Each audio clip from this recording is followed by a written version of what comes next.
আমার সামনে বলতেছেন আপনারা আমার সাথে জাহান্নামে যাবেন না, তাহলে আমি কেন হক কথা গোপন করে জাহান্নামে যাব? আমি যদি আপনাদেরকে সন্তুষ্টি করার জন্য, মসজিদের সভাপতি সাহেবকে সন্তুষ্টি করার জন্য মিষ্টি মিষ্টি কথা বলি আর টক কথাগুলো, হক কথাগুলো গোপন করে দেই, এই জন্য আমাকে যদি জাহান্নামে যাইতে হয়, আপনারা কি বলবেন হাসরের ময়দানে, না খতিব সাহেব তো আমাদেরকে মিষ্টি মিষ্টি ওয়াজ শোনাইতো, মানে কঠোর ওয়াজ শোনাইতো না, সুতরাং আজকে খতিব সাহেব একা জাহান্নামে যাবে কেন, আমরাও খতিব সাহেবের সাথে জাহান্নামে যাব?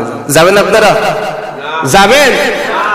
আমার সামনে বলতেছেন আপনারা আমার সাথে জাহান্নামে যাবেন না, তাহলে আমি কেন হক কথা গোপন করে জাহান্নামে যাব?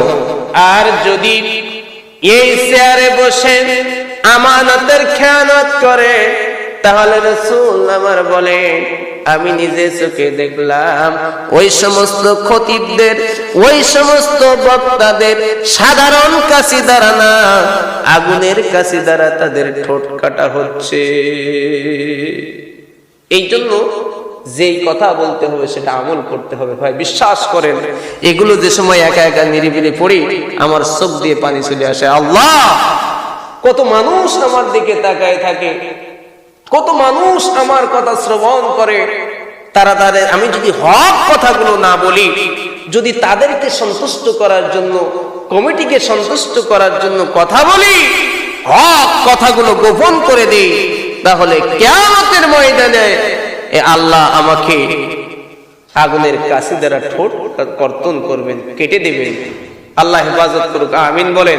এই জন্য আল্লাহর কাছে চাই, আল্লাহ তোমাকে ভয় করে এমন একটি দিল আমাকে তুমি দান করো, আমিন বলেন।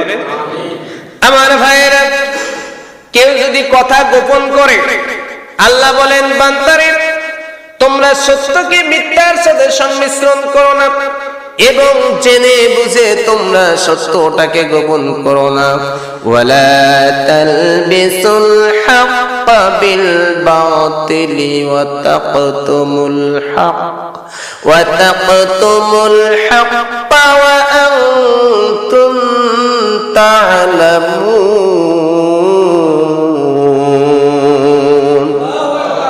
আল্লাহ বলতেছেন, বান্দারে তোমরা সত্যকে মিথ্যার সাথে সংমিশ্রণ করো না, এবং জেনে বুঝে সত্যটাকে গোপন করো না। বলতেছেন কে?